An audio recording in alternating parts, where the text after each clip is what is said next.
you with the casual version of my stump speech first, and then answer any questions folks have, any concerns folks have. I can tell you that I'm running for the Senate because I believe in a brighter Kentucky. I'm running because our children deserve clean water and healthy lives and secure futures.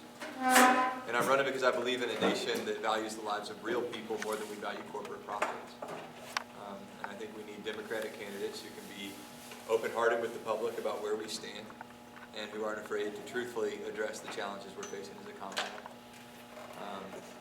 I'm running to help the many Kentuckians who've been left behind by our economy. Not just in the coal fields of eastern and western Kentucky, but in the inner cities of Lexington and Louisville and Bowling Green and everywhere in between. I can tell you that this campaign is about the health of our Commonwealth, the health of our people, the health of our land, our water, and our air, the health of our economy, and the health of our spirit. And this may be a radical idea, but it's my honest intention to run the most open-hearted and truthful and compassionate campaign we've seen in generations. My goal is to bring people together and find common ground and bring new voters into the process, because our turnout is certainly way too low. And I'm an underdog candidate, but I do intend to win the election. And I do have a plan for doing that. But I got to be honest with you. When I first considered getting into the race, I didn't think I could win. And so my goal at first was just to use this platform to preach some of these values and to set some new ideas on the table and to elevate the debate and to kickstart some long overdue conversations around the Commonwealth, because there's some things we never really talk about on a statewide level. Like what we're going to do in the aftermath of the decline of the coal industry. We keep selling this myth that if we can just get rid of the EPA, that old way of life is going to come roaring back, and it's just not true. And a lot of the folks who sell that myth know it's not true. I mean, the underlying economic factors that have contributed to the decline of that industry are largely inevitable and irreversible. And some of these areas, and I know we're not in coal country right now, but some of these areas, they're disaster areas. We're talking about 50% unemployment in some spaces. And, these families have given their land and their lives to our state's economy. And we've all benefited from that economically. I mean, our entire manufacturing industry is based on the cheap energy that we get from coal country. And they've got very little left to show for it now. And we owe them the debt. But we're not going to be able to do anything for them as long as we keep selling false hope. And so we need to find new opportunities and new hopes for those regions. But anyway, I got a little off track. So, let's see. What else can I tell you? I can tell you that the folks that are lining up in my corner believe that I can win the election. In large part because a lot of Kentuckians are really pretty tired of all this political fighting. And we see it, we see it on both sides, where a lot of our politics are based on attacking each other's ideologies and attacking each other's parties and attacking each other personally. And that's counterproductive. It's divisive. It doesn't help anybody.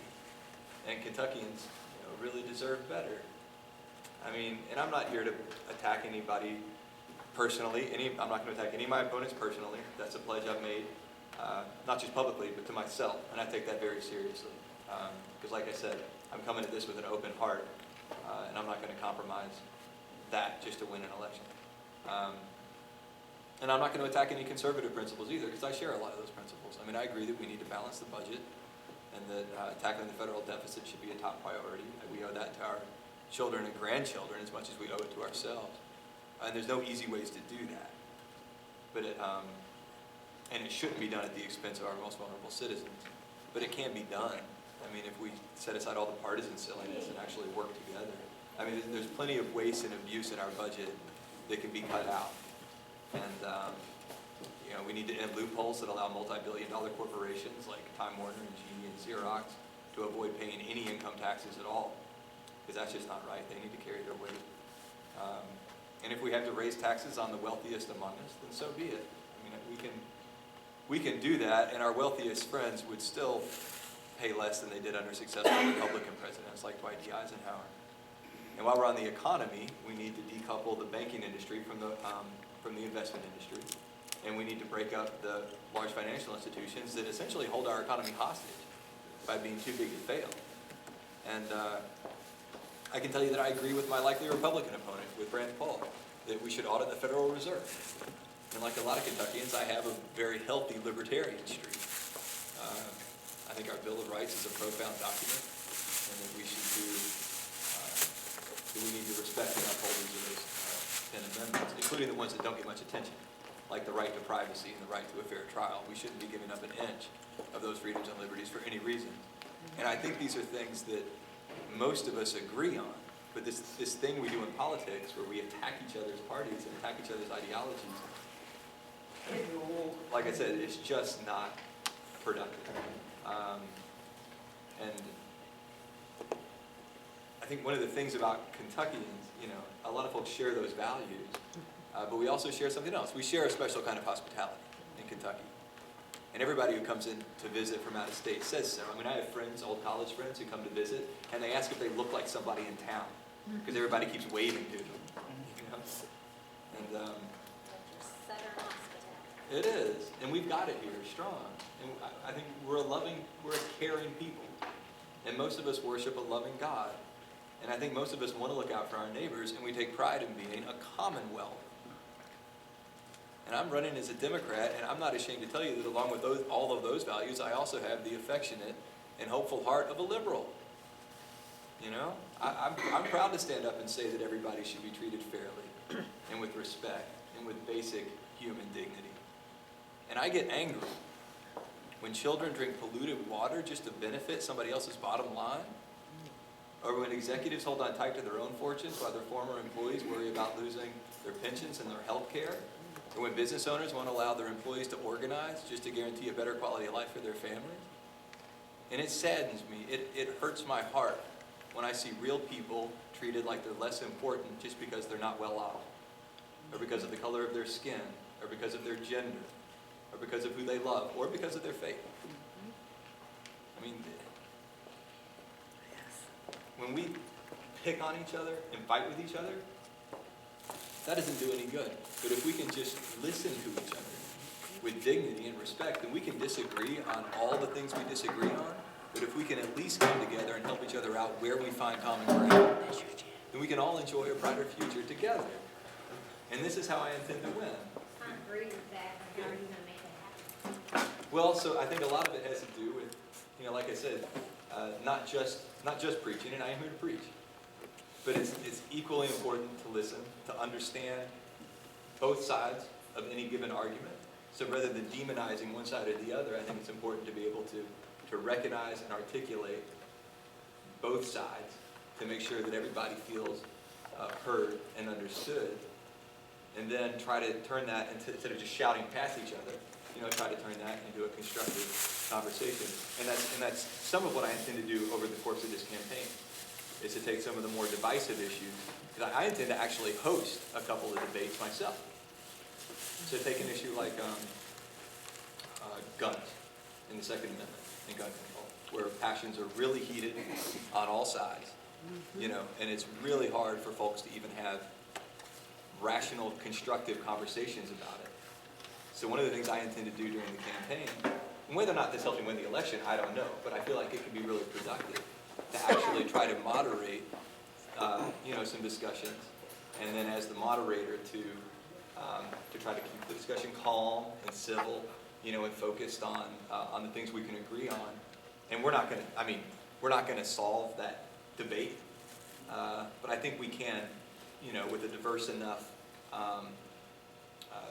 array of participants representing, the whole spectrum of views, I think we can at least identify and settle on some proactive things we can do to address the things we care about, like mass shootings, school shootings and things like that. And whether or not that'll work is anybody's guess, but I can guarantee you one thing: we'll never solve any of these problems at all if we don't try, and it's really important to try. So my priorities in this election are threefold. I do intend to win the election. and I'm going to make a strong play for it. I'm building together the organization and the coalition that I'll need to make a credible run at this thing. But that's the third of 3 priorities. Second priority is to, share an honest message with the Commonwealth, to try to find common ground, to try to have some constructive conversations, etc. And that's got to be more important than winning the election. Because I'm not willing to lie to people. I'm not willing to engage in political demagoguery in order to win. And then first priority, and this might sound silly, I don't know, but first priority is just to hold on to my own heart and to keep that clean. Because those other things can't really get done, if it's not coming from a pure, honest place. So in essence, I guess to sum that up, I'd say that a lot of these problems I think can be fixed by just calm, rational, discussions. And that's only going to happen with honest conversations, bipartisan cooperation, creative solutions. I think it's good to come up with some things we haven't thought of yet.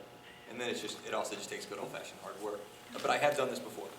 So as a city commissioner and mayor pro tem of Frankfort, Kentucky, I brought unprecedented levels of transparency and accountability to your capital city. We went out of our way to gather public input on everything we did. I started recording all of our meetings and posting the videos online so that everybody could see exactly what we were doing all the time. We ended years of budget deficits that were draining the city's financial reserves and turned them into healthy surpluses instead. And I led the way as we became the first city in Kentucky to incentivize recycling. And we did that. We used to charge a flat fee for garbage collection. And we were the first city to actually charge according to how much you throw away while keeping recycling free so that everybody could save money and lower their garbage bills just by wasting less and recycling more. And that was hard to pass. That was really controversial because it was a new idea and because it required an upfront investment for the long-term good.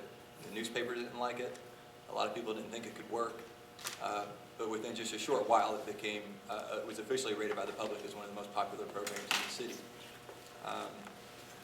And since then, I've worked with Kentuckians, from north to south, including folks here in Hardin County, to protect Kentuckians from the Bluegrass Pipeline. And that pipeline, if it looks like some of you are nodding your heads and you know about it. I know it made big news for a couple of years. That was an effort by some out-of-state companies to pipe hazardous liquids through Kentucky down to the Gulf Coast where they would have been processed into plastics or shipped and sold overseas. And that pipeline would have posed significant dangers to Kentuckians, to their lives and to their lands. And it wouldn't have served a single one of us. It wouldn't have, offshot. None of those products would have come out in Kentucky. And when those multi-billion-dollar companies tried to bully their way onto Kentucky farms, a diverse coalition stood up to defend themselves. And I was really proud to be an active leading member of a diverse coalition ranging from Tea Partiers and constitutional conservatives to churches and Catholic sisters. They really won the fight for us in lots of ways. To farmers and ranchers and environmental activists and conservationists and grassroots groups and nonprofits. And Republicans, absolutely. I mean, it was the full spectrum. And the odds were against us because the other side had all the money. And a lot of people in the beginning didn't think we even stood a chance.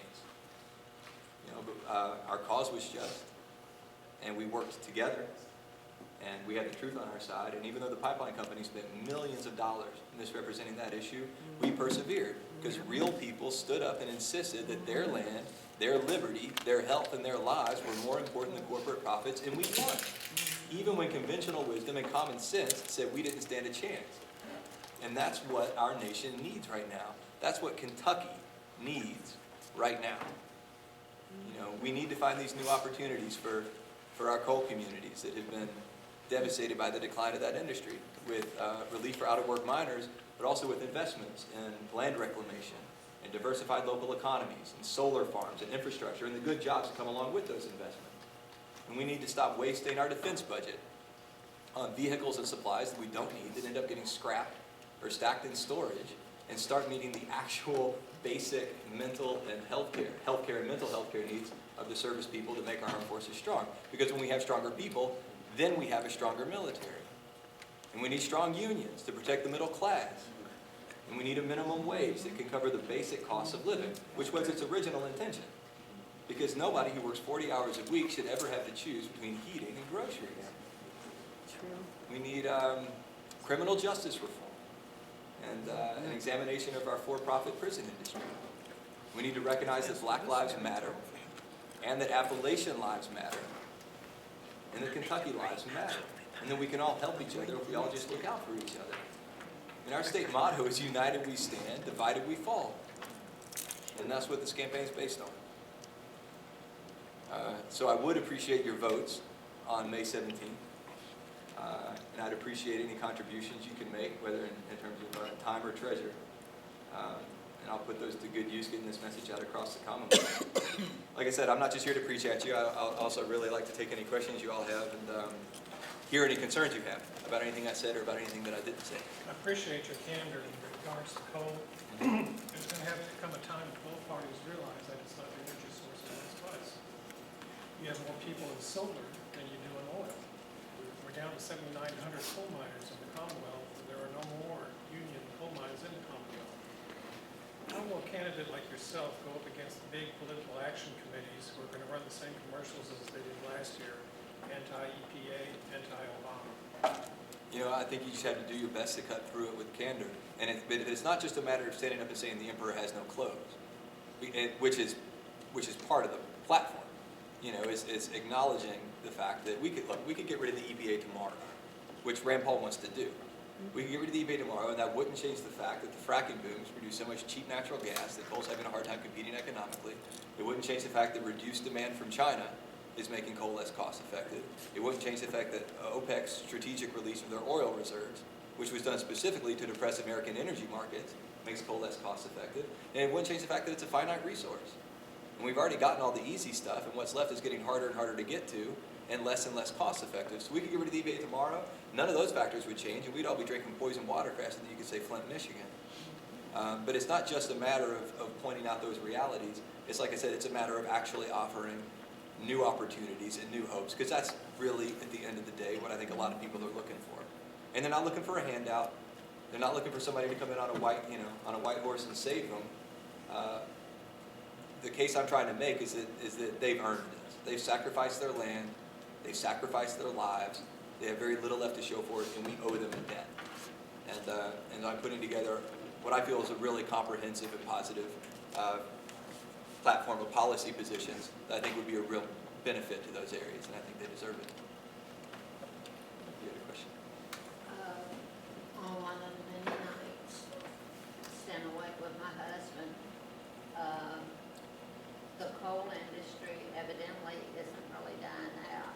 They've got a new source now, and they showed all the trains out west and all, and I believe, now before when I put my finger up, I could have told you the state, but I kind of have a mental problem. Oh, you don't mean Western Kentucky, And, you mean no, Western United States. I think it's Colorado. That's right. It's all the coal's coming from there, and coal's not really dying out. It's But that's a one new source. reason it's dying out in Kentucky, Yeah. because it's kind of like striking oil. You know, when you first strike a new oil field, like Jed Clampett, the Beverly Hillbillies, you know, it pours out of the ground. It's real easy to get to because there's a lot of it and it's under heavy pressure. So the first bit of oil you get is real easy to get. But then when the pressure dies off and it starts pouring out, you actually have to start pumping it. It takes a little more time and energy, so it makes it less cost effective to get to. So by the time an oil field dries up, there's actually still oil in the ground. We just consider the oil fields dried up when the cost of extracting it is higher than we can make selling it. You know, so there's this a loss on return. The cost-benefit analysis gets worse and worse the more you take out, and that's one reason Kentucky's having a hard time competing in the coal industry, because the fresher seam out west is more cost-effective to get to. Tracks and stuff that are already access.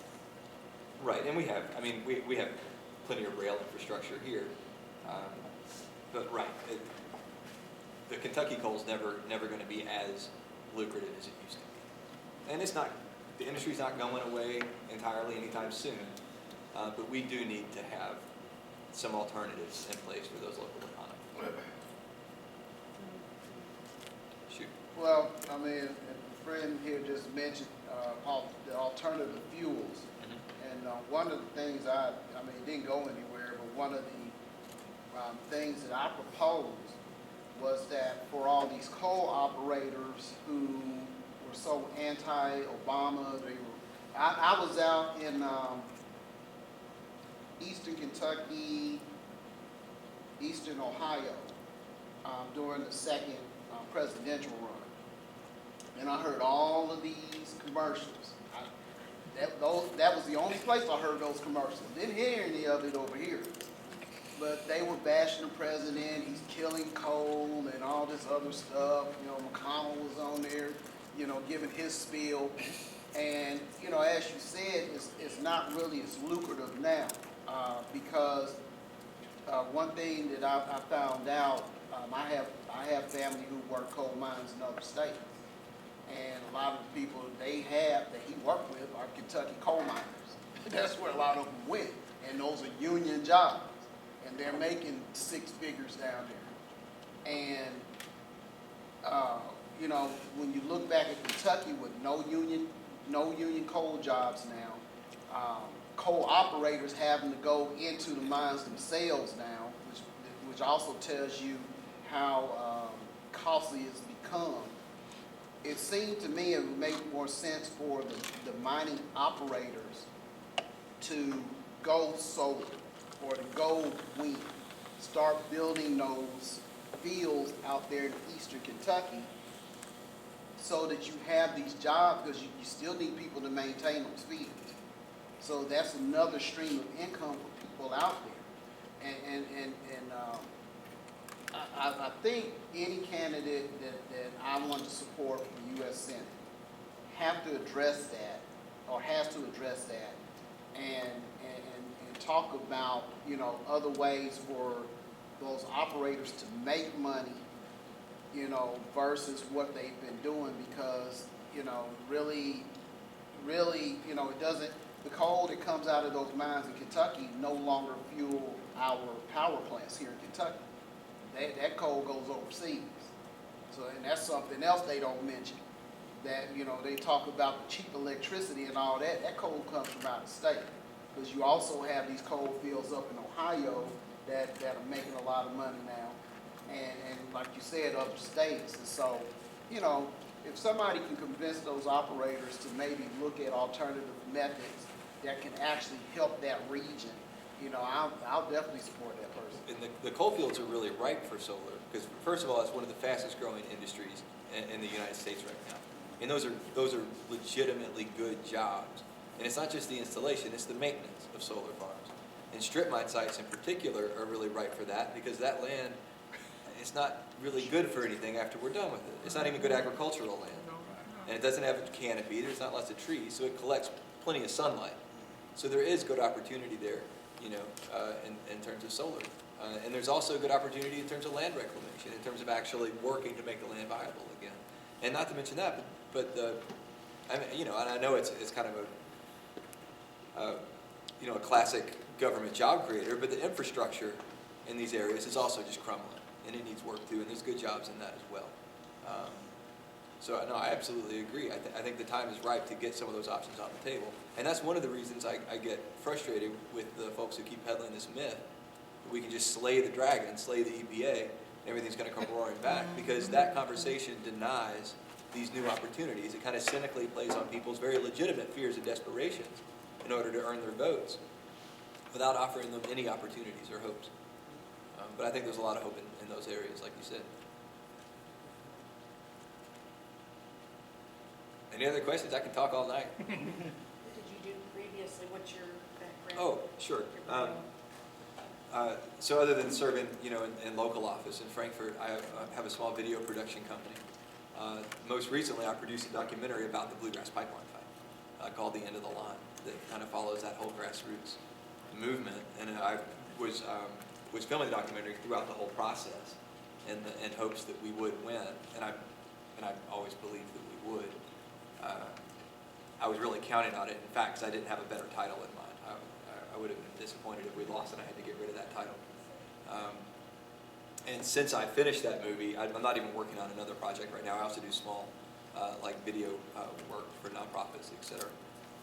But a lot of what I've been doing with the end of the line is touring it around the country. Grassroots groups that are fighting their own pipelines in other parts of the country. Because it turns out it's a very common problem, particularly when it comes to eminent domain and condemnation. So a lot of them are setting up screenings of the film, along their own pipeline routes, and I travel with it as a kind of a combination between a motivational speaker and activism consultant, kind of helping other communities, deal with those problems themselves, sharing what worked for us in Kentucky. And the movie itself kind of has three purposes. And you can watch the trailer if you go to, this isn't my campaign site, but if you go to www.selluswilder.com, that's SELLUS, wilder.com, you can watch the trailer for it. But the first priority of the movie is just to inspire other communities to recognize that these unwinnable fights can be won, that grassroots efforts can beat the unbeatable corporation. The second point of the movie is to share, the tactics and strategies that worked for us in Kentucky, because some of them were pretty unique. And then the third point is to just, help make the case for a transition towards more renewable sources of energy. And as far as other jobs I've held in my lifetime, they're pretty various. My first job was setting type at an old-fashioned printing press, where you actually had to physically set the type. That's when I was 13. I worked as an investigator tracking down missing witnesses for death penalty cases. I've worked construction. I was a foreman for a while. I've worked, in event coordination and planning. It's a pretty diversified background. Movable type, the graph paper, the honey pots, the glue pots, that printing, I remember those Old days. school. That was at Larkspur Press in Monterey. Yeah. One of the things I can't understand, excuse me, is President Obama is trying to, kind of putting the time, help cleaning that environment. And so he is just like the worst president ever in history according to the miners and Kentuckians. Because I remember my granddaughter had to do a report, Kentucky, it's the leading state in lung cancer, death, and throat cancer because of coal mining and tobacco, which we're famous for burley, tobacco and stuff. And it's just like, okay, here we trying to help. When I said we, EPA and all these environmental, clean this air by 2000, such whatever the time is, to save your grandchildren, my great-grandchildren, you know what I mean. But here, he's the worst president because he's putting the mandate on the time limit for this. And when I can remember during election time, they were said, he's knocking so many miners out of jobs. Nobody wants to lose a job. I can understand that. And they were able to gather 70 men to stand up and make this commercial about how he was putting them out of work. And the word leaked that those 70 some of those was told, if you don't do this, you will not have a job. 70. So, this is, I don't know what it was like Kentucky, Ohio border, where the mines were. But here's something that's trying to, because now I know most of us, and those of us, none of you are as old as I am, but, excuse me, like even your grandparents, when they worked at certain places where all these chemical fumes would be given off, how they would cough and hack, and even if they lived a long time, it was not a quality life because of these chemicals and dust and pollutants that they inhale. Now we have, he's not the first, but we have someone who said now that I'm going to do something about it. He's the bad person. This I can't understand, I understand it politically, because I feel like it's easy for folks to pin the decline of the coal industry. Folks are looking for a bad guy. Oh, And it's real easy to pin the decline of the coal industry just on Obama and the EPA. And there's no denying that environmental regulation has contributed to the decline of the coal industry, but it's not the most important factor by a long shot. The other underlying economic factors are what's really brought the industry down. Economists agree on this. I think a lot of the folks who peddle this myth that if we can just get rid of the EPA, everything will come back. They know that isn't But true. But there's also an underlying environmental justice element to all this. So take what's happening in Flint, Michigan, for example. You know, that's not just Flint. And industrial pollution is much more likely to occur, and this is a fact. It's much more likely to occur among low-income and minority populations. I mean, Martha's Vineyard isn't, they're not dealing with pollution problems right now, you know, the way many of our poor communities are. And you even see that within cities, you know, like within Louisville, for example. You see more industrial pollution in the low-income areas. And, you know, that's, you know, we can speculate as to why that is. I think there's probably a lot of reasons that happens, you know, but underlying that premise is the fact that we have an economy that values corporate profits more than we value the lives of real people. And money talks so strongly in America right now, particularly in our political system, that the folks without a lot of money, they're just not well represented when it comes to a lot of these issues. And that's why I think big money in politics is a problem. I mean, I'm all for, you know, proper campaign finance reform.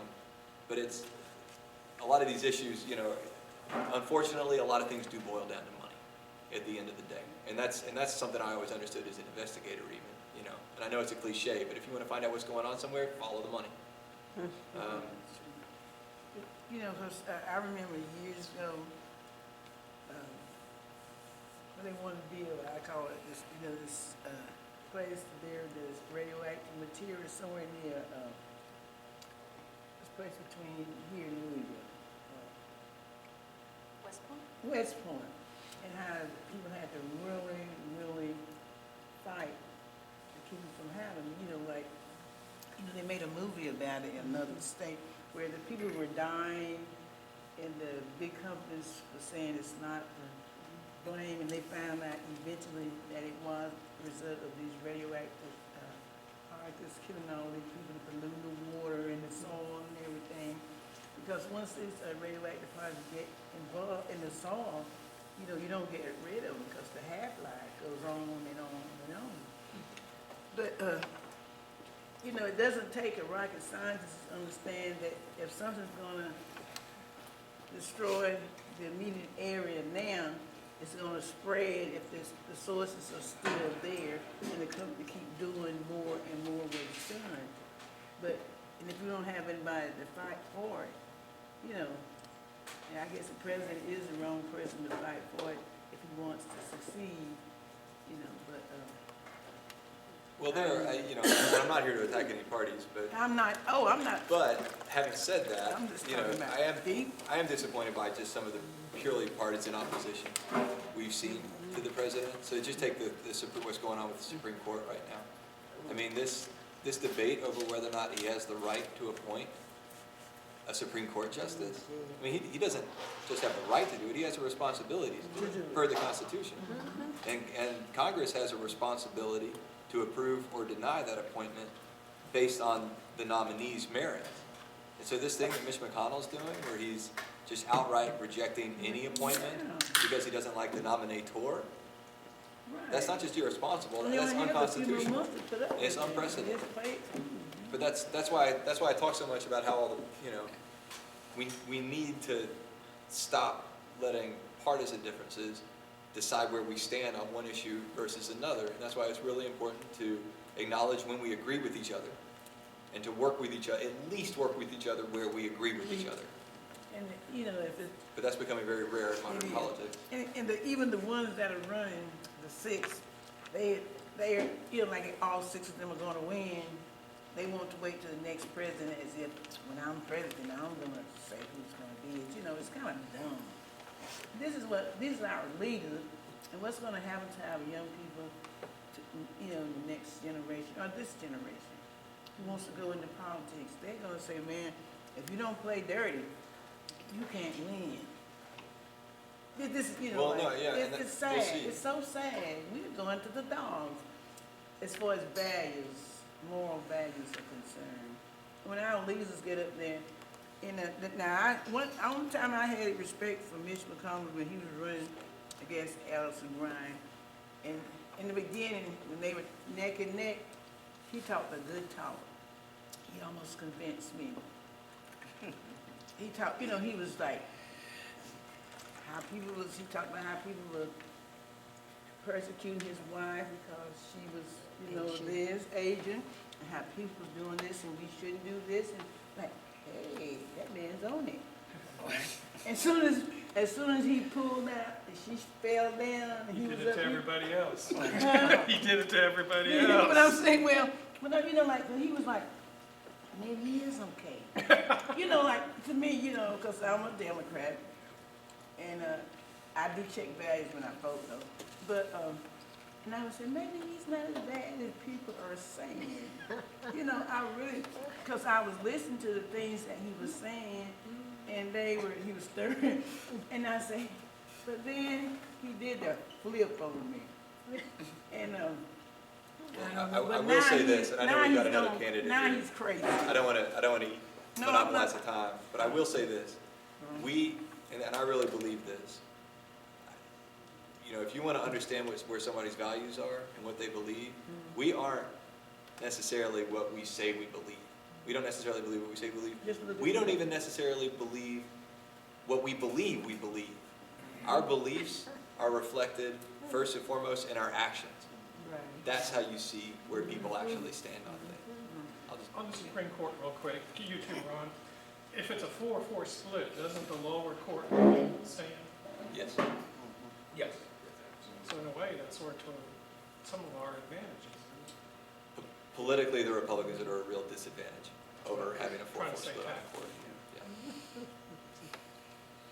It was And expensive for them to well, do and one of the things that I know that stood out about Rand Paul, and both candidates will have a chance to answer this. Rand Paul, in many ways, bucked the leadership. He didn't necessarily do what the so-called established leadership wanted him to do. Now, whether I agree with him on some of his stances or not, that's another story. But the fact that he was doing what he thought was best for the people of the United States or the people of Kentucky was something that really stood out to me. Now, That's fair, and I'll give him credit for that. right, and That's now, right, you back to down. be, like I said, to be fair, most things I disagree with him on. And I've let his office know that I disagree with him on those things. But the fact that he did, buck the system and buck the establishment, is that something that, and before you answer, I want to remind you too, Allison did say some things that stopped her finances She lost it. from coming in from the U.S. Congressional, or senatorial, campaign. Are you willing to not necessarily fall in line, but to do what you think is just right for your constituents, or are you looking more to do whatever the party line is? Well, I can tell you, I'm already bucking the party line just by running. The party's already fully behind one candidate in this race. When it comes to party leadership, I expect both Ron and I are bucking the system just by being here. First off, you're giving, I think, Rand more credit than he's due. To say that he is trying to do what he thinks best for the folks he's representing, no. He adheres purely and unwaveringly to an ideology. He's more true to Ayn Rand than he is to the best interests of our fellow Kentuckians. And that's part of the problem I have. There's some things that I share somewhat in his beliefs, and occasionally, maybe 40% of the time, say, I get his point there. But the problem with Rand is there is no pragmatism. There is no, given this set of situations, let's analyze the problem. He has an ideologically pure answer set before the problem is even presented. And one of the avenues would be on military and U.S. defense, whereas previous administration, preemptive wars, overextension, no forethought before they got involved in wars, what's the possible ramifications for Iraq, are we going to cause instability, further insecurity, are we going to raise ISIS? That's one extreme. Senator Paul is the other extreme, where he no longer He sees no place for U.S. power, whether it be soft power, hard power, and U.S. force and influence in the world, and that is equally as dangerous. But he is pure through his ideology, unwavering for that. He isn't representing us, he is representing an ideology. Rand Paul will be here Saturday at 4:30 for a town hall meeting. And as far as gentlemen saying here bucking the party, absolutely. I personally had no desires to run this year. You know, I was keeping involved, keeping the Facebook page, trying to have pragmatic discussions on issues, trying to get folks to look at them in a non-ideological way, get a broader conversation, maybe bridge some gaps and such. I was urged by many folks that have followed me for years to run. Those folks actually reached out to the DSCC long before I committed to do this. Of course, didn't get a call back. I made the I'm still courtesy. waiting for my call. I made the courtesy call and said, hey, it looks like I'm going to get involved. Didn't get a call back. Yes, they have, once again, selected our candidate. There is not a democratic process. They will tell you who your candidate is. And if they are correct, and if he carries the primary, he will be destroyed statewide, and he will bring down a lot of down-ticket Democratic candidates. Does that include the House races, Ron? I'd say the House race all on the down tickets, that if the DSCC gets their nominee, it will hurt us across the ticket. When I've been out western Kentucky, out to Paducah, 3-day span there. I'm going to head up to northern Kentucky for about 3 days. Next week, I'll be out in eastern Kentucky. Everyone we meet with, everyone we talk to, once they, a lot of them already know me, but once they hear, you know, background, my experience, how I can relate to issues, how I can talk to those issues that affect our average Kentuckians, they realize that, you know, I would stand toe-to-toe with Rand Paul far better than the DSCC's chosen candidate. But there is one quality that I do not have, that I assume you do not have, which unfortunately preempts everything else in today's politics, and it's that I am not a millionaire. And unfortunately, in our current politics of money equals free speech, that seems to be what rules the day. Agreed. Sir, I hadn't answered the one minute, sir. Sellus, Wilder. Hey, good to meet I'm you, sir. looking forward to meeting you. Thank you, sir.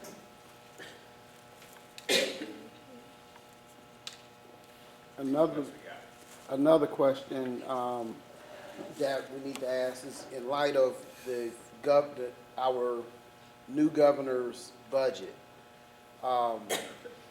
and I know one of the things with Rand Paul, and he showed that his word was true on this. You know, he doesn't bring any money back to Kentucky, and that used to be one. That's actually used to be one of the good things that Mitch McConnell did.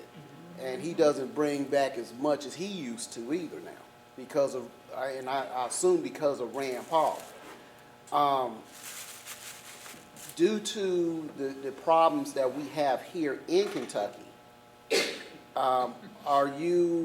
do you think that you'll be able to bring back, you know, different projects and things that would benefit the state and bring money in?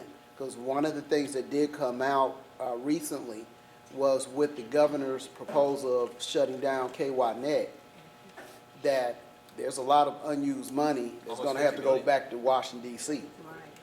So how do you propose to help the people of Kentucky as far as some of the federal money? So I agree with Ron that one of the problems that Rand has in that regard is his just kind of rampant ideology. I think that prevents him from working with the federal government on lots of things in ways that could benefit Kentucky. And part of that is a difference in perspective. I mean, if your perspective is that government is an inherently bad thing, and that, you know, you need to shrink it to the point where you can drown it in a bathtub, as they say, then you're not going to be able to work with it very well. And, you know, I'm not even making the case that government's inherently good or bad, because our government is a representation of us as a people. It's us, and it's a reflection on us. And so I think treating it with that perspective and respect, you know, it would absolutely be my intention with things like the EPA, for example. You know, a lot of those restrictions that come in, I think some of them are a little more harmful to Kentuckians than they need to be. But when our representatives in DC are just trying to kill and attack it, then I think you have to expect a little bit of that in retaliation. I think it'd be really important to have somebody who can work with the EPA to achieve their goals, especially their goals that relate to the health of Kentuckians, like protecting our air quality, which is the worst in the nation. And more people die from poor air quality in Kentucky than anywhere else, protecting our water quality, et cetera. You know, somebody who can actually work with them on these things in a way that meets our specific needs in Kentucky. I think the federal government would find a much more willing partner in either one of us than they have in Rand Paul. Well, I agree that we keep sending folks to Washington who tell us that they're anti-government. And I've brought this up before, maybe some of you have heard me before. It's like, how many folks here have interviewed somebody for a job before? No, you have. So, now, if somebody sat across from the table and said, I don't believe in your business, I want to destroy it, I want to undermine it, and I want to drown it in the bathtub as Come on board. the pledge that everybody says. Yeah, the Norquist, the Grover Norquist pledge and such. Would you hire them? No. No, but that is what we continue to do. I mean, basically, we've degenerated into angry mob government here. We have horrible participation rates as far as people actually getting out and voting. A lot of folks are disenchanted, don't believe it anymore. You know, when I step forward again on this, Kelly, I think believes me fully, doesn't believe in the process anymore. When I think the last time I was here, I had a nice full beard and I shaved it, and my daughter looked at me and said, "What's up?" I said, "Well, it looks like I'm getting packed in campaign mode." She says, "Don't do it, it's a trap," because people don't believe in the system, don't believe in the process anymore. But we have basically angry anti-government folks show up, elect folks that are angry anti-government, and their sole purpose is go to Washington and prove the government doesn't work. Well, if you undermine and you defund things so that regulations and such can't work, you're probably going to prove it true that it doesn't work, and then you'll say, see, it doesn't work. And it snowballs, and they use that to perpetuate their argument that government doesn't work as they continue undermining it. And we're a country of 330 million people. Government is a necessary thing. You know, you can't have pure libertarian free-for-all if you want to succeed and function as a modern industrial nation. It is a necessity. We need folks that want to govern appropriately, want to see government be a positive effect in folks' lives, creating opportunities, not dictating, not picking winners, but kind of being the referee and helping ensure that we move forward appropriately, and that, you know, we're Kentucky and America that actually works for all of us again.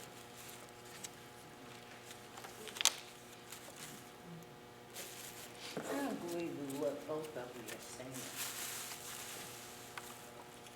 But what can we do to make that happen? Elect the right people in these positions where we can start moving forward. Apparently, as you were saying, people have lost interest in voting for government position, trying to get people in the right position. So what can we do, the few of us who really want to see the system change, what can we do to get people out there to vote, especially during midterm? What can we do? Participate, and then look at what is the overriding single issue that stands in the way of actual proper deliberation in solving of issues, and that is the influence of money in our politics right now. You know, in 2012 presidential election, 160 Americans out of 330 million of us put more money into this political process, into choosing outcomes, than the rest of the 330 million of us together. That has a distorting effect, there's not a doubt. You know, we'll be lucky if we all get about a 3.5% return on our Social Security fund, which is good. I mean, it's a positive. You know, if you're lucky over time with an index fund, you might get 7% in return on your investment. We're investing in the wrong place, because if you're a lobbyist and you're a corporation putting money in to influence the outcomes of legislation and by legislators and such, your return is about 2,000%. That is the key central problem. Until we fix that, we truly do not have a democracy anymore. We are basically a plutocracy, and we are inching our way towards feudalism. What she's saying is, and I've encountered it, is no matter what you do, no matter how much you participate, no matter how much you go out and talk to people, they are just not wanting to get involved Well, that's part of because why. they are frustrated. Part of why I got in 2014 what I did. I late in the military, 2012, late 2012, almost 2013, no political background, no name recognition. I knew going into that race, we were gonna get our butts handed to us, that we could not win. But I did it because we've got to have folks out there making the argument, engaging folks, getting them to look at these issues a little differently than the 35 years of lockstep propaganda has, taught them to think. Yeah, so I essentially agree with Ron, except I'd expand it beyond just the influence of money in politics. And I know I've said this a few times already, and I'm going to say it a lot more over the next 3 months. But we have an economy that favors corporate profits more than that values corporate profits more than we value the lives of real people. And that's absolutely reflected in our campaign finance system and in the undue influence of money in politics. But that's reflected across the board, like with environmental regulation. In the fact that most industrial pollution takes place in low-income areas. We accept this dichotomy that says that if you have less money, you're just not worth as You're much. not worth And there's an extent to which you can't. There's an extent to which you just have less value in society. We kind of accept that premise, and that's fundamentally wrong. But the way we overcome it, I think right now, first of all, I think it's actually starting to happen. And I think we're seeing this on both sides of the presidential race right now. I think the public is really upset and angry right now, and a lot of folks don't even know why they're so upset. But they're angry. They're mad at the world, and we're seeing candidates like Trump on one hand and Sanders on the other surging in large part because of it. And anger is a funny emotion. We think of it as a negative emotion because it is. And it's real easy to misdirect, and it's real easy, to be harmful, etc. But like any emotion, it serves a function. And I would say that anger's function is essentially as a self-defense mechanism. We get angry when we recognize that something that shouldn't be happening to us is happening to us. And so I think one of the functions of this campaign, win or lose, is to make the case that the source of our problems is the fact that we're valuing money more than we value people.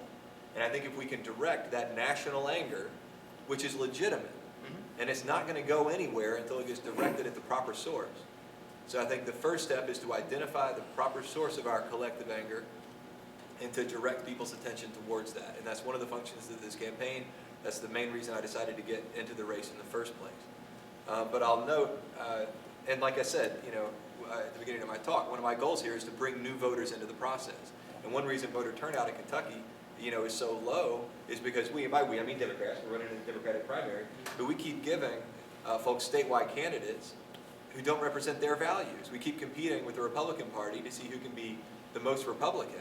And not only do we lose that contest 9 times out of 10, if not 10 times out of 10, but every time we do that, we send a message across the entire Commonwealth that those are the only values that even matter. And so we're leaving entire segments of our population disenfranchised. So I think it's important, to get some candidates up that are willing to speak to some of these other issues and get them on the table in an effort to draw people out. And the last thing I'll say, when it comes to participation, is that participation in a democracy is not just limited to voting and to bringing people out. I mean, you got to vote. You got to vote. You got to get your friends out to vote. Volunteer for a campaign. That's great. Give money to a campaign. That's great. I brought contribution envelopes here tonight. But it's also, recognize that it's important to participate in the process itself. It's important to call your legislators and let them know where you stand. If you can make the trip, it's important to go to run up to Frankfort when you're concerned with an issue. Actually show up in person and let them know how you feel. Bring your friends with you there. If you get a chance, go to D.C. and talk to people there. That's because, and I can tell you this, having served in elected office before, that impresses people.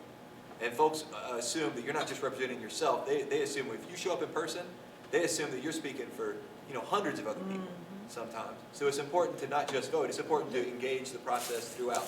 Okay, I agree with what you're saying, but I still see a disconnect. We got people here that work hard every day. Some people in the community have 2 and 3 jobs just to make ends meet. When they get home, they're tired, their lives still have to go on. So you're asking for, Unrealistic.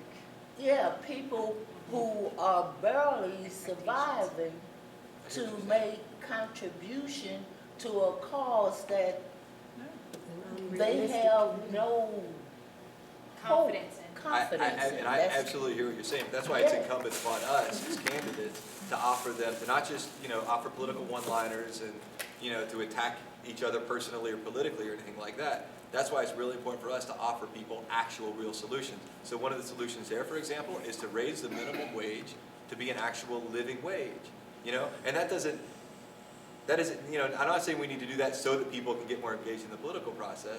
I'm saying, if we can offer people solutions that actually make their lives a little better, then you would like to, I'll tell you what, It's gotta be deep, it's hard, and that's fair. It's- because they have been They've been promising that for years. all across the country. Yep.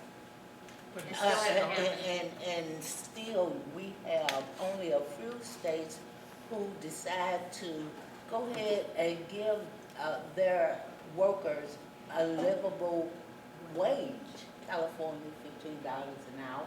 It's not a lot of money, but Their it's cost of better living is than. higher too, so Yes, technically, right. it's actually really nothing. close to in par with ours. So Yeah. we've been talking the same talk Right. for over the entire country and not seeing any results. It's got to be something And when else folks are we working- need to do that's missing.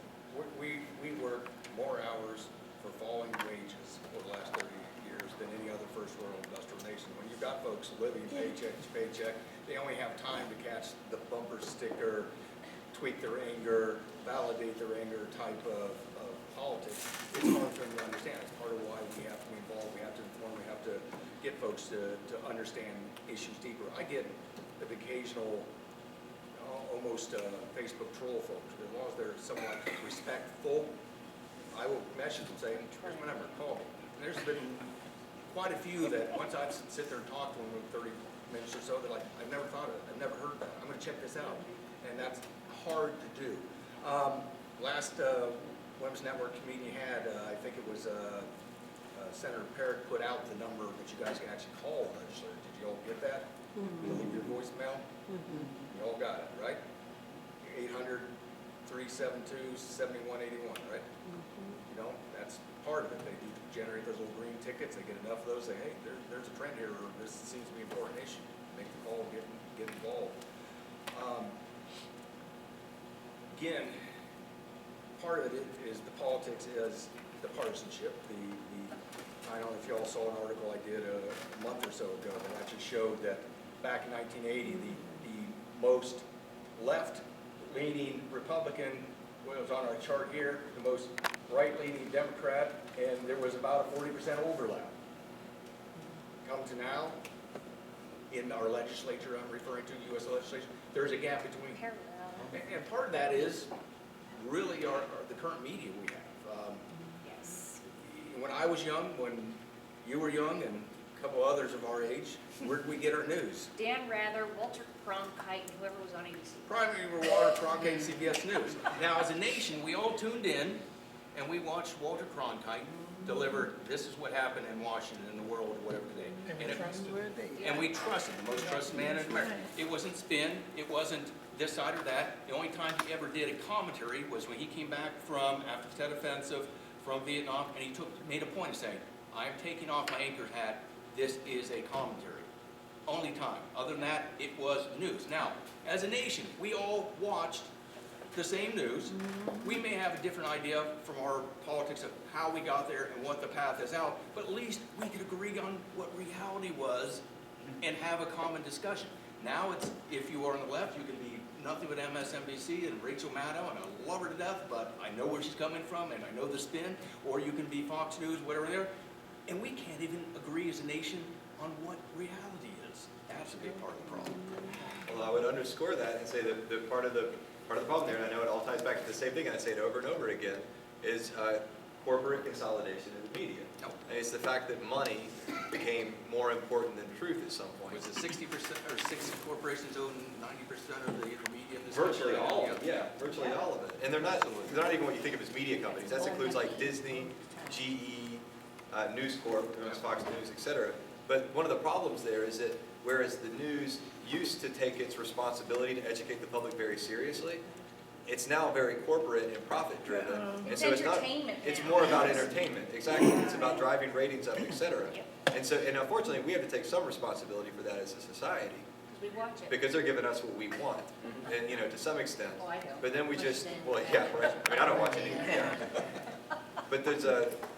But in terms of, and the reason I bring up, to get back to what you were talking about, and I'll make this real quick, but the reason I bring up the Bluegrass Pipeline in the campaign, and the reason when I was giving my little pitch, I kept talking about how possible it is to win, is because it's really important for people to believe that the unwinnable fights are winnable. Because I'll tell you one thing, they're not winnable if you don't believe they are. That's right. And so that's really important, I think, for candidates, and for anybody in this sphere when talking, to try and share that hope with the world. It's like you've heard the story of Pandora's box. Yeah. Pandora opens this box and releases all the evils into the world, and she shut it just in time to, she caught the last evil in there, the one that would have ruined everything, the one that we never would have come back from, hopelessness. She kept in the box, and if that had come out, then that would have ended everything. Hope is an essential part of all these discussions. But both of you gentlemen say that the attraction of Donald Trump is that perhaps a lot of people see that as entertainment in a reality show more than a presidential election. They do. It's funny. If you think about the ratings compared to previous. I really can't explain Trump. I'm sorry. When he first entered the race, I figured it was to boost his own ego, get some Everybody has to- coverage, and So did and I. I did not expect him. I honestly don't believe that he thought he would gain traction. He was going to run it for a while, boom, see what happens, Yeah. and then it's like, dude, my polls are going up. And then he'd gather folks around and try to make him talk a little bit presidential. It hasn't totally worked. I mean, how you insult and fracture and denigrate one population after another and yet continue to rise in the polls, I'm sorry. I have no explanation of that, and in fact, I find it very troubling. That's what the people I have an want. explanation. He knows what the people want, he's giving the people what they Well, want. because I don't think Sanders thought that he could win either when he got into the Democratic race. Yeah, I think he was trying to To push the conversation, push the see how conversation. long it could go. But I think, like I said, I think the public's just angry right now. And I think Trump in particular taps into that anger. And even folks who don't even know why they're angry. It's basically. But that's why it's important for us to direct that anger to its proper So like source. the Tea Party 2009, over again, people are angry, they're frustrated, they're scared. And I don't blame them for being angry, frustrated, and scared. But that's got to be directed at the proper source for any healing to occur. And again, the proper source, like I think both keep saying, is that we as a society and as a political system, we just value money more than we value human lives. And to, let me interrupt right now, because our other candidate did show up, and so we do want to give him ample time to present his platform. And we definitely want to thank our candidate, and hopefully he will, Mr. Leach will also give Mr. Wilder time to also answer like he did a little earlier. Absolutely. And so at this time, we do want to open the floor for Mr. Leach so that he can present his platform. Well, I think most of you here know me, know where I come from. I'm Ron Leach, and I am seeking the Democratic nomination for U.S. Senate to take on Senator Paul this fall. I'm a former farmer, I'm a former high school agriculture teacher, a soldier, retired military, spent 21 years active duty, 8 years Guard before that. I've been everything from an infantry soldier to a paratrooper to an Army Special Forces Green Beret and 4 combat tours between Iraq and Afghanistan. I'm a currently practicing physician assistant. I'm a proud husband of Lieutenant Colonel there, Kelly. As a physician assistant right now, I work occupational med. That's why I was late, can only get here till 7. I work up on Mondays and Tuesdays at a clinic at Frankfort. I actually enjoy occupational med. It was a easy transition from what I did my last 10 years in the Army, basically doing occupational med, having an injured or sick soldier, taking care of them, setting what restrictions they can or can't do on the job as they continue to recover. And what I really enjoy about it is every day I deal with and talk to working Kentuckians. And I also pick their brains. You know, if I'm working on an electrical project or something else, I have to get an electric inspector in, I pick his brain. Hey, you know, how do I do this? And am I doing this right? Or if I happen to be working on my 1946 farm wall and I got to press on a ring gear onto the flywheel, I had a guy happen to be in, it was a machinist, I talked to him about it, he said, just bring it over, I'll get that done for you. That's always it. Now, it can be a little awkward. Kelly and I were up in Teamster 89 up in Louisville here, what was it, 2 weeks ago? And I'm talking to the guy, he said, I recognize you. I said, well, good, I hope it's, you know, we're getting some coverage, maybe a little bit of newscast, maybe it's my face. No, it's somewhere else. And then suddenly he got really solemn, kind of awkward looking. And then he realized he remembers me from diagnosing his Hardin. I said, I don't recognize the face. Anyway, but enjoy that thoroughly. A lot of times when I a lot of times when I give my resume or a little background, the military experience, Green Beret and combat veteran, I get folks that ask me, well, wait, and you're a Democrat? And oddly, I even get that from fellow Democrats. I was out in Duke a couple weeks ago, did 3 days out there and talking to a former Democratic state Senate candidate who said, but you're a Democrat? And I don't understand that. Because if you think about it, where does our military come from? Ever since we've had a volunteer army from the mid-70s forward, it's primarily coming from working class families, middle class, lower middle class, working poor. Yes, there's a desire to serve, there's patriotism, but for a lot of these folks it is, what is my opportunity to get a leg up, get an education, get some skills, get some training, get money for education, and therefore they go into the military. That's pretty much the path I took myself. When they finish that service, whether that be, you know, a 3-year enlistment or maybe a career in the military as I did, or, you know, multi-combat tours, when they finish and they return back home, they should have the expectation of being able to earn a living wage. What a concept. When they get back home, they should have the expectation of being able to have affordable access to health care, or affordable college for themselves or their children.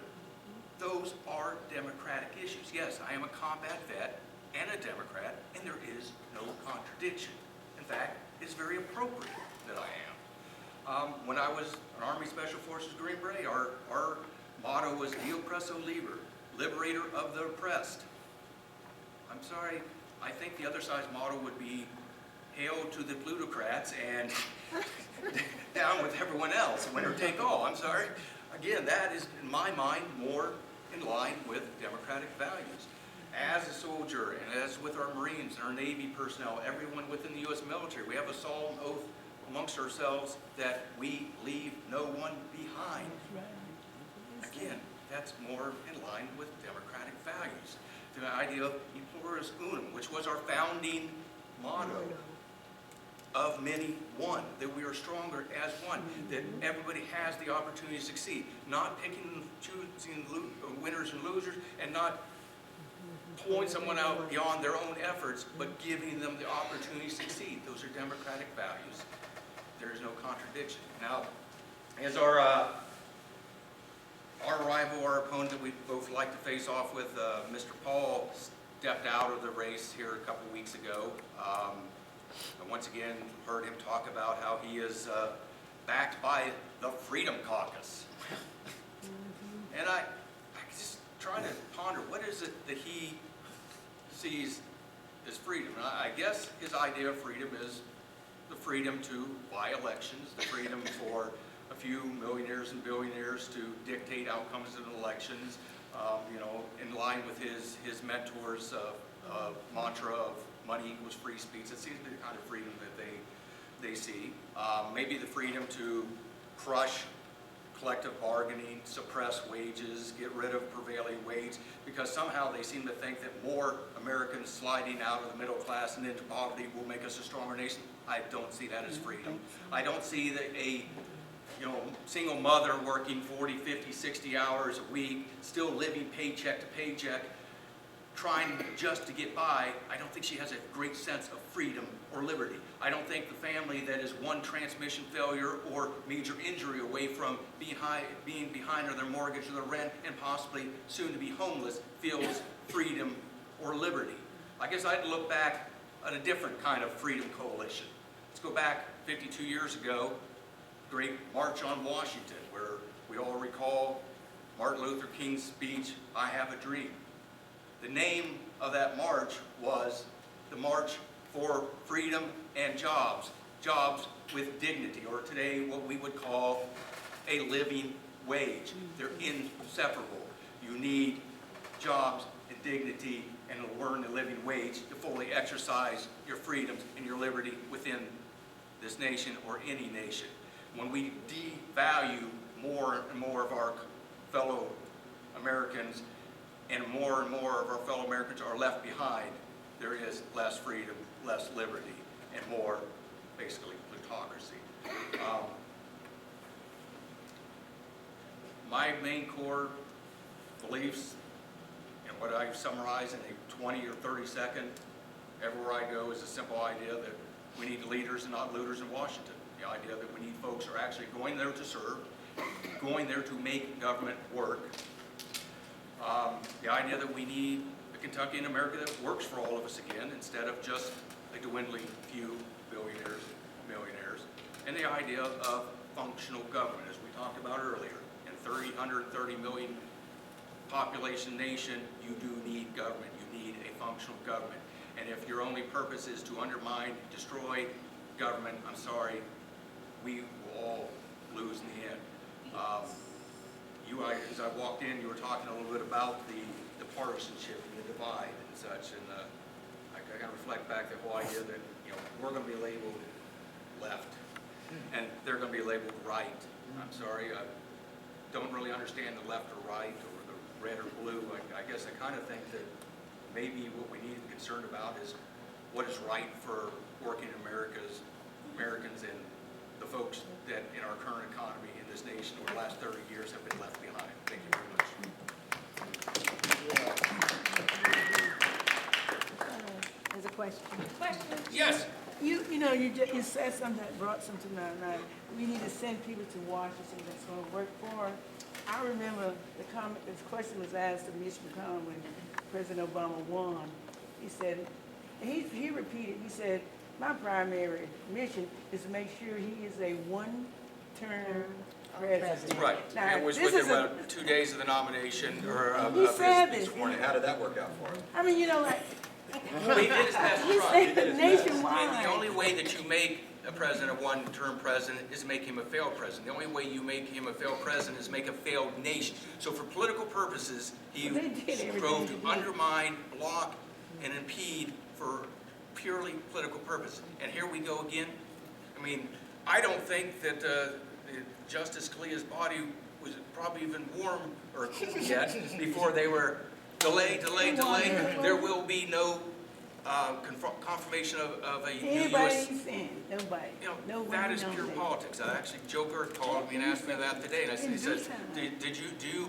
do you think that it's Yes, appropriate I for the president to nominate, or should he wait till the next president? I said, if we were talking September, October, Man, I'd say, yeah, no okay. human arrangements We have been have made. the better part of a year, 11 months left. The Constitution allows him to, and it's appropriate that he fills that seat. Now let's think about who he could fill it with. There are two recent, within the last 3 years or so, federal district judges that were approved by the Supreme Court by a 97-0 vote. I don't know where the other three were at the time, but thus they were. That's obviously not terribly controversial. Now, if you're looking at who's going to be sitting in the Supreme Court life appointment, maybe a little bit more scrutiny, maybe you'll lose some of those, but I would think those are probably not terribly controversial possible choices. The purpose of the Senate is to advise and consent, put a nomination forward, should not be an ideologue left or right. It should be someone fairly modern with a long, distinguished history as legal scholar and such, and let the vote come up and down. That's where each and every senator can make their call. But to do what they're doing, which is pure politics, and again, undermining the basic functions of government, is wrong. But I like how you said, in due time, my main concern is the family. You know, this is his response. He's not saying, I'm gonna do this. He said, make the selection in due time. But my main concern now is the family. Yeah. And that, you know, Rigor Morris hadn't even set in when they started. Yeah, it was immediately politicized. Rand Paul, I think, was quoted yesterday saying he can't imagine that there will be anyone nominated by this president that They he would would vote approve for. of. They said. Sight unseen, before the nomination is made, he basically said, you're not gonna get my vote. Again, that's pure politics. Oh, one thing about the, coming on her question on the vote, we got to get the votes out. And Debbie, you in here, we need an earlier time people can vote. Early voting. Early voting. And because I was really sick the last time. And, you know, I couldn't go there and say, I'm sick and I can't, you know, can't stand in the line. But I did have a doctor's appointment. So I had to say that. But there are others who can go at different times early and they can vote, you know. But see, just like you can only vote if you're sick or you're out of town. And this is so limited to the Hardin Countyans. And actually, the working people Yeah. that need to be voting On are Saturday. working, and they can't get out to vote because they can't Get leave their on. job. It should be a national holiday. Those should are be the a national ones, holiday. yes. It's a national holiday. Well, no, That's where but it's I'm really saying, but messed if they could vote early, like some states, they have so many people already voted. Texas has already started early And, voting for their I think March even 1 Georgia primary, I start believe it early is. voting. Georgia and Texas. So, yeah, so we And- need early voting. In addition to that, and I think I brought it up in your last meeting, I will bring it up again and again because it needs to be brought up. We need to get rid of, in the state of Kentucky, the straight ticket voting. Amen. Well, you don't have to vote straight ticket. You don't No, have but to, people do. but But it enough people confuses. do. They're voting for party and not person. Unless you can tell me each and every individual that you are effectively voting for and against, down that ticket by going party, whether it be Democrat or Republican, you're not effectively voting for actual individuals and candidates, you're voting for a party. And the effect of that is further polarization of our politics. Yeah, I understand.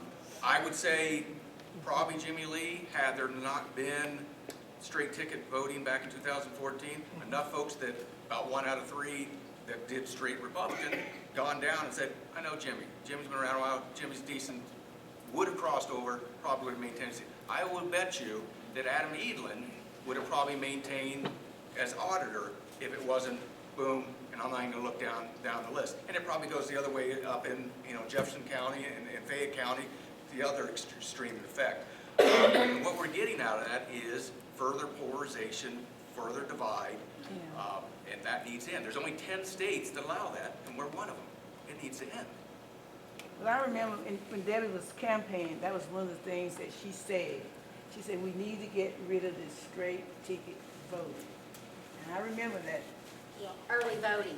We need early And voting. well, I want early voting because you've got your, let's just say your medical, your hospital. Mm-hmm. You know, they work, Can't leave our patients. no. Your Excuse me, I'm gonna factory go vote. workers, they work around the clock. Mm-hmm. Yes, you're supposed to give certain time off to go vote, but that doesn't always doesn't happen. work. If And mission if allows, that's the They're on the thing. other side of the county, and you have to vote in the precinct that you live in. Right. You don't have time to get there, Right. stand in a line to vote. So what can we do about getting early voting? Is there Well, we anything gotta we can get, do? we gotta get the legislators on board to pass early voting. How fast can that happen? But it's- Not this session. No, it's not gonna happen this session. Yeah, I'm sorry to be partisan about it, but that's such a partisan issue because higher voter turnout tends to benefit Democrats. Because a lot of them, as a general rule, It the used to. 40% of Democrats locally voted the straight ticket in this last state elections. With 27%. But to go back to what you're saying, Ron, if you think about it, Matt Bevin won by 1,500, Jeannie 1,500. But Allison Ball and Ryan Quarles won by 5,000 in Hardin County. So that tells me there was still a lot of crossover. I had someone crunch the numbers as far as before that election, as far as like elections, off-year gubernatorial elections, he went back four cycles, and what he came up with was statewide, and it's going to vary region, county, and such, but statewide about 1 out of 5, up to 1 out of 4 down to the straight ticket. On the Republican side, it's about 1 out of 3. Again, that Democrats probably still have an advantage of that in Jefferson County, Fayette County, whereas it's actually a drag to down ticket candidates. And again, I'm not suggesting this for preference of one party, or I'm suggesting that we need to get rid of that, just to get rid of the polarization that we have. You know, give each candidate at each level a better chance to pick a person based on their merits and not on party. I think we would have a little less polarization, from region to region. At least Notre Dame. And lots of folks would still essentially vote straight party, but we don't need to make it so. But if you have to go down and look, Yeah, I again, agree. like in Jimmy Lee's case, I think enough of them would have said, I remember dropped out of Jimmy step. would have crossed over, he probably would have maintained. And you can say that's good or bad, but I think it would have been less of a swing one way or the other. And I'm sure it happens the same up in Louisville and Fayette County, where a decent, good, pragmatic, would be a good representative or whatever officer's Republican is disadvantaged by a We have 364,000 Democrats Yeah. and 180,000 Republicans in Jefferson. Exactly, and we need to get rid of that. And again, I'm not looking for an advantage for one party, I just want to try to diminish the bitter polarization that we have in our politics. But Jimmy Lee dropped out himself before the election. Well, Jimmy Lee, to his Was I credit, was in the office when he came in that afternoon with his, he had all his signs, he said, I'm through. well, to his credit, he was an older gentleman. He didn't have the ground game of volunteers Right, go door to door. Yeah. It may not have made a difference, but it may. The informed consent bill regarding abortion helped hurt him too. The right to life still plays heavily, no matter what party. The one thing that we discussed before you were able to attend was alternative fuels and coal in Kentucky. Okay.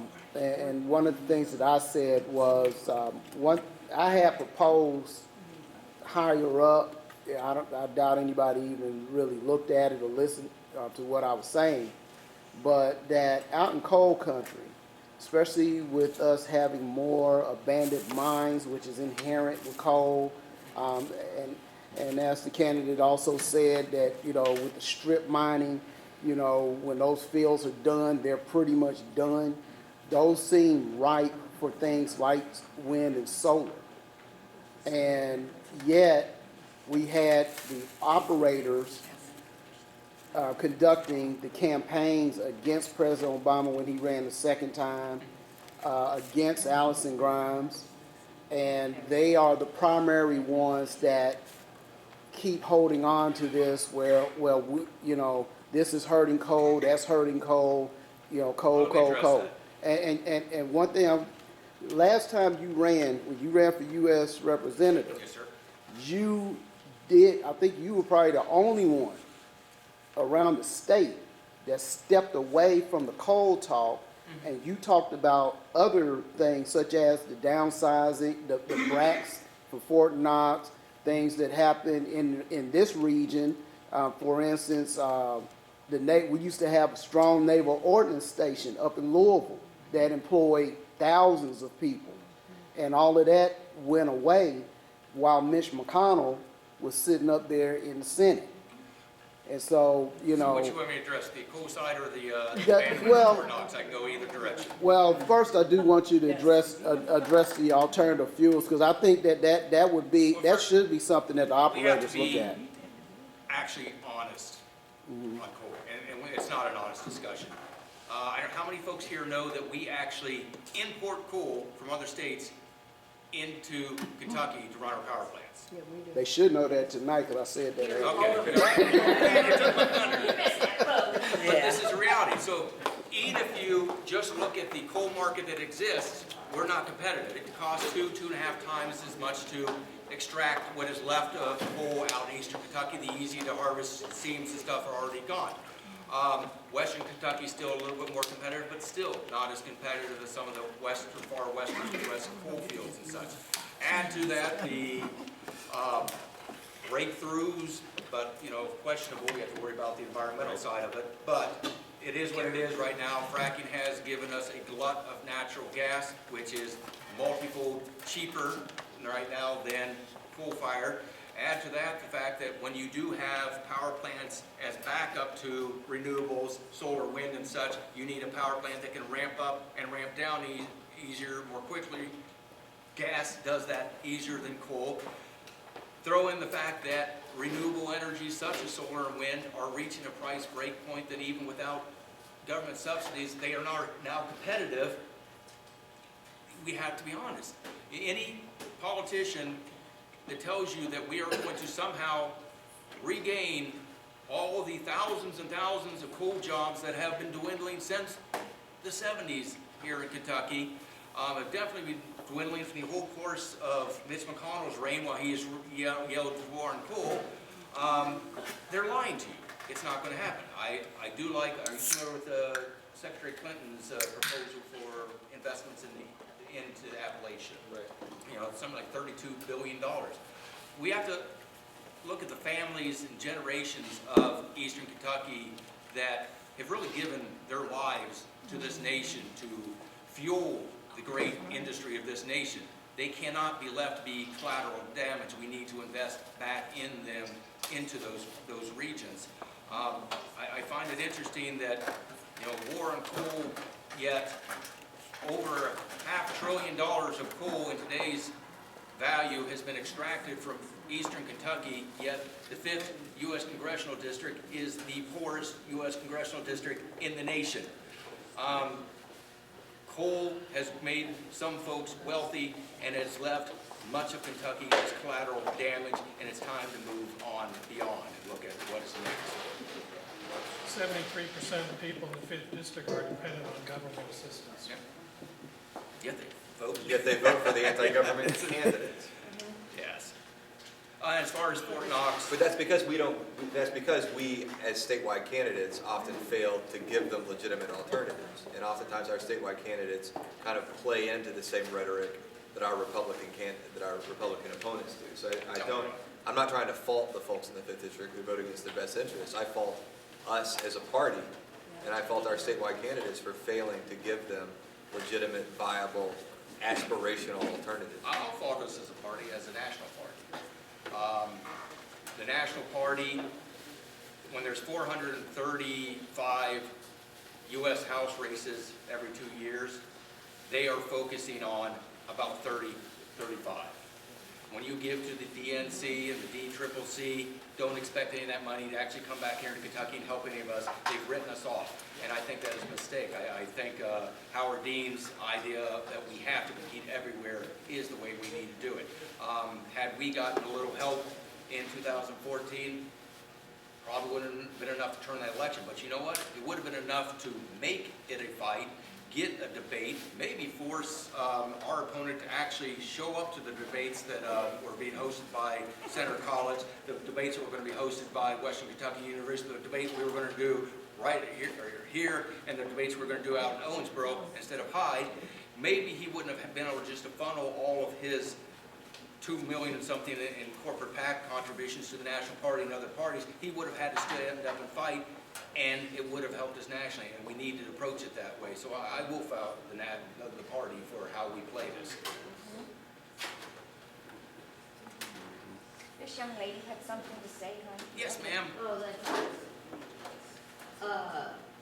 as a poll worker, I feel we're gonna have to do something, and I don't know what, but to get people even interested into coming out and voting. Well, And I think until we do something, whatever we're doing, whatever it takes, because it's just not fair. I had 5%, 2,200 folks not returning.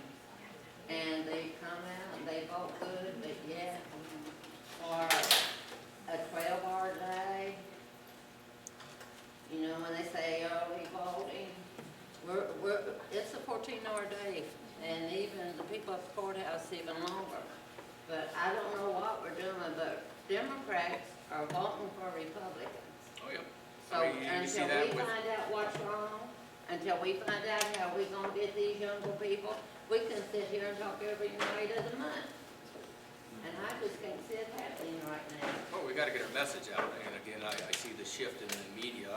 I grew up, northern Kentucky, Cincinnati area, when it was, WLW, the 700 WLW, when it was the local, you listen to the ball game, you had, Jim LaBarba, the music professor, you had, I can't remember the one comedian kind of guy on there, and it was just a family radio station, and then it was bought by Clear Channel, and now it is, basically a model of Rush Limbaugh kind of thing, broadcast in that area. That has converted. I don't think that John Boehner would have been elected or Speaker of the House had it been not for that switch of that mouthpiece that broadcasts to everybody.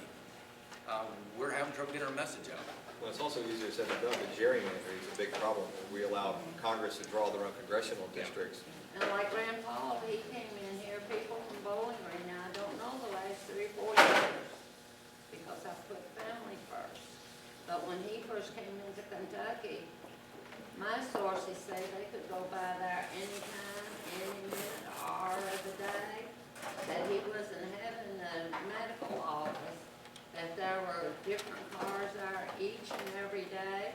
They were all out of Kentucky, out of state license. They all wondered what in the world he was doing. So he fought his agenda and his money and support behind him. Rand And Paul came had, in here and immediately got where he's called a doctor now. Seems like to me, the only person he's benefiting is himself and his family and his friends. and his ideology.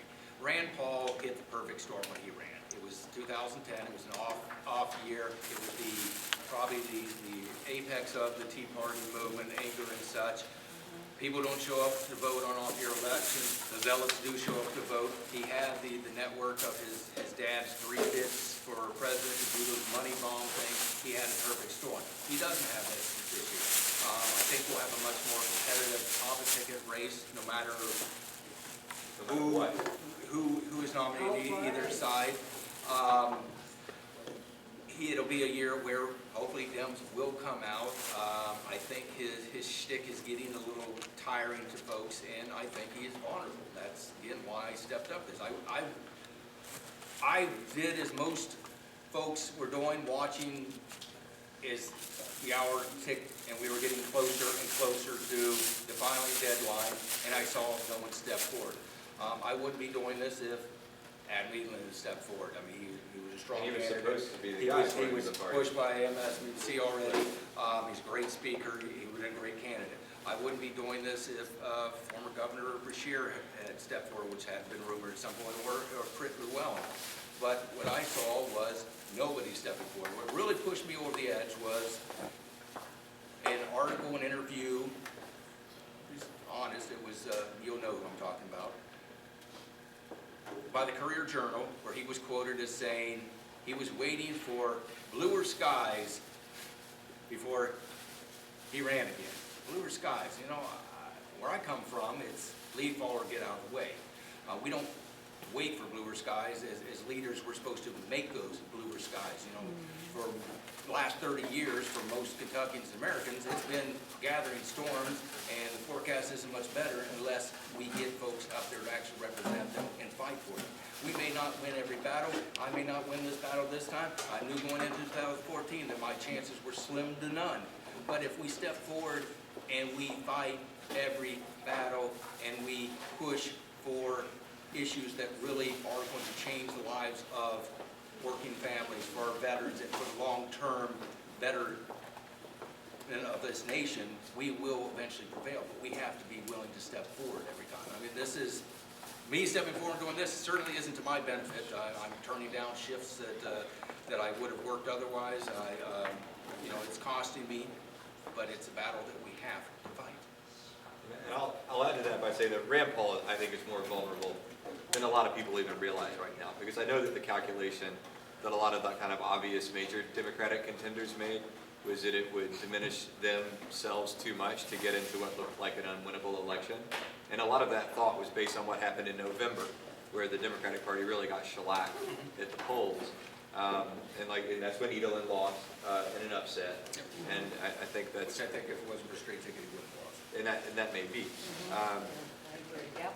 And so but I think that what happened in November really created this perception that it's just going to be another bad year for Democrats in Kentucky. But I think Rand Paul is particularly vulnerable. And the obvious case against him is that, since he got elected, we've all seen him put lots of time and energy into running for president. Seems to be in the blood, isn't it? Right? Since his father did it 3 times. And boosting his national profile and selling books, kind of. He 2 didn't sell years a lot in of the books. Senate. Right, but he's anticipated this, line of criticism, because he just came out with a couple, well, not just, it was a few weeks ago, a couple of editorials in the Courier and the Herald, I believe, where he basically said, I want everybody who's thinking about running, against me or who might be supporting me to know that since I was elected, I've been working hard as your senator. He, boasts about his voting record being better than most of his colleagues who don't run for president, which is true. His voting record, About 90%. he shows up. But then he listed all of his accomplishments, and they included, he said, since I got elected, I've done everything I said I would. I've fought to balance the budget, and I've fought the EPA, and I've fought Obamacare, et cetera. And if his only accomplishments are failing to fight the EPA, and failing to fight Obamacare, and failing to balance the budget, he's acknowledging up front that he hasn't actually succeeded in anything. In fact, the only positive thing that he claims to have done is to have returned about $2 million to the taxpayers, which isn't even true. None of that money went back to taxpayers. Correct me if I'm wrong, but they went back into the government budget and got spent to help other people in other places instead. And that was money that could have and should have been spent assisting Kentuckians. And I know that was just his office budget, but there's lots of things a senator can do in terms of outreach and education to benefit not necessarily themselves, but to benefit, like take the Bluegrass Pipeline, for example. Because he's supposed to be a champion of liberty and of freedom. And he did sign a letter in opposition to eminent domain in that case. But that's all he could be troubled to do. He could have spent that office budget informing Kentuckians up and down the Bluegrass Pipeline route that despite the company's claims, he doesn't believe that they have the power of eminent domain. He could have used that money in very concrete, real ways to benefit the lives of Kentuckians. But instead, he just sent it back to the federal government, and then, frankly, lied through his teeth and claimed that he sent it back to us instead. And then you have to say, yes, he has attended the Senate more regularly than his other presidential hopefuls, but then again, has his conduct been that of a senator? Again, I remember back when we actually had statesmen in the U.S. Senate that, we're looking at the next generation. We're there to basically strengthen America, look beyond the next election cycle, look beyond the next news cycle. Again, we need statesmen up there. Instead of statecraft, we have stagecraft up there right now. He inappropriately uses the Senate for his own stage to boost his image, to boost his political campaigns, to boost his ideology. That is not what a senator is supposed to do. One of the cases I had to make there is that, folks can debate whether or not you or I would accomplish anything if we get into that office. But worst case scenario, we get elected, don't accomplish anything, and it's just another 6 years of Rand Paul. But there's no debating whether or not Rand Paul can accomplish anything in this office, because he's had 5 years, and if he was going to get anything done for Kentucky, he would have already. That's not his interest. As far as Fort Knox, you brought up, there was a month and a half or so ago, I saw the articles. Actually, someone in my clinic said, "Hey, I see Fort Knox is getting a new hospital. Here's an article quoting Mitch McConnell." Well, no, we're not getting a new hospital. What we are getting is an outpatient clinic. As of 2017, Fort Knox will no longer have a community hospital. We're losing all inpatient, we're losing all surgical capabilities. It will just be a large, new outpatient clinic. And without an actual functional hospital, we are less likely to be the future home of the combat brigade. We are less likely to survive the next frac. We just lost, shutting down the Warrior Transition Brigade, which 2 years in a row was the most recognized, most successful Warrior Transition Brigade, but you can't have a Warrior Transition Brigade, which, by the way, they just built, I don't know how many years ago, Kelly would know, not that long ago, I don't know how much was sank into it. It's shutting down because you don't have a full functional hospital to back it up. Add to that, Godman Army Airfield.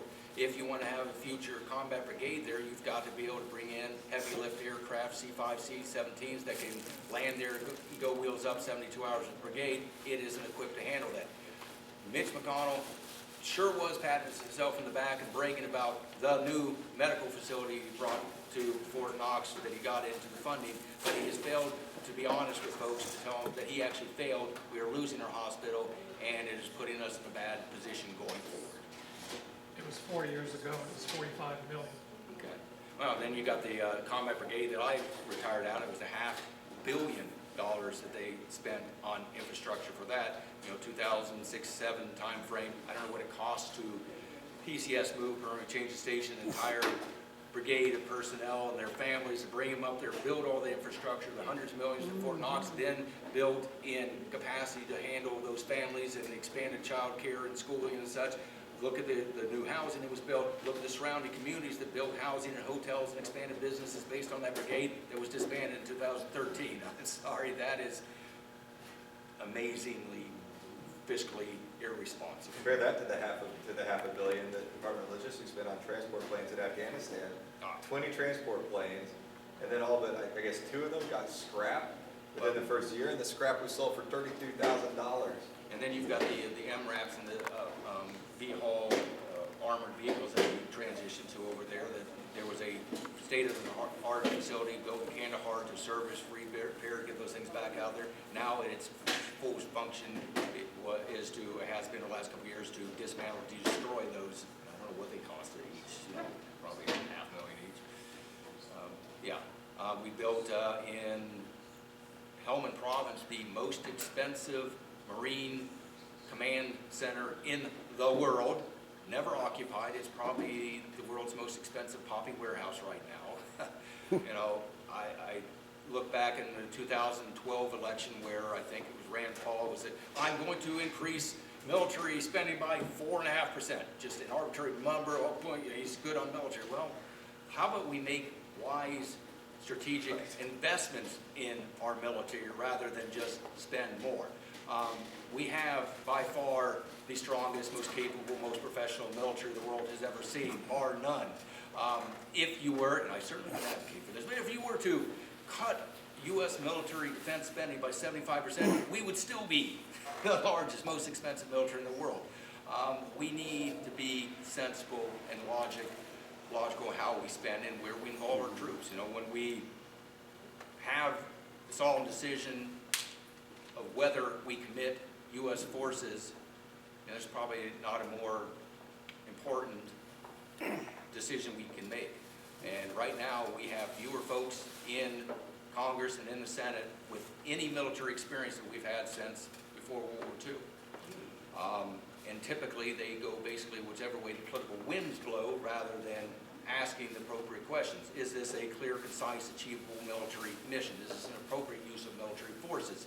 What is the possible ramifications of this mission? Will we create a vacuum of power? What kind of blowback? Will we create an ISIS with the vacuum of power we are creating? Those things are not being asked. There isn't due deliberation. We don't have folks up there that have the background and experience to carry out that conversation.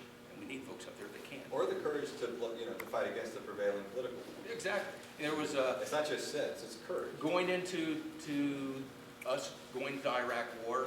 I only knew of two major voices that stood up and said this is a major mistake. One was Dennis Kucinich from up in Cleveland, and I actually went up to Louisville when he was doing a campaign fundraiser running for president. Didn't think he ever had a chance to get the nomination run for president, but I went to his speech, and then I evaded and escaped into the after speech little dinner thing without paying because I was a broke butter bar lieutenant at the time, and I managed to get up to him and I thanked him for, this was before he went in Iraq, for his courage to stand up, his please Google it, please check it out. It was called Prayer for America, Dennis Kucinich. Look it up if you haven't had a chance to read it.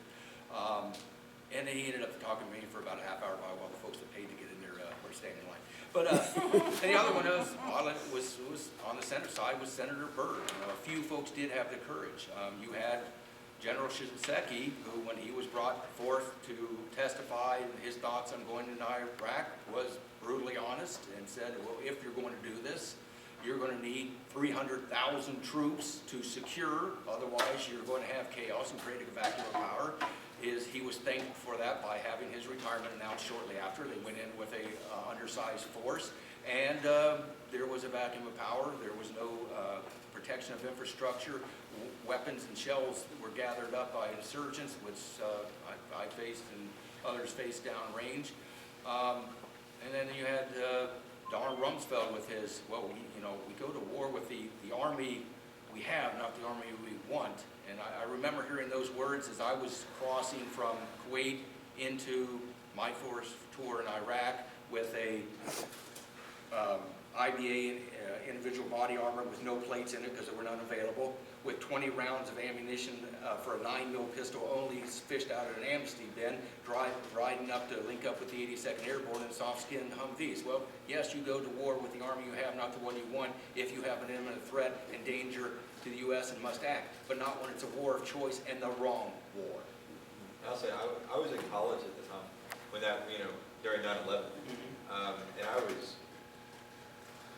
I really struggled at the time, considering dropping out of school to go join the military, just because I was hurt and I was angry and I wanted to, to get in there. A lot of folks did. And I did, but I didn't because I frankly didn't trust the administration to not use that tragedy as an excuse to get into a war that they wanted instead of one that A war they wanted before 9/11, they used it. And they were clear that they wanted it even before though there was 9/11. no connection whatsoever. And so I lost almost a whole semester in college. I mean, I made my grades and everything. They weren't as good as the other semesters.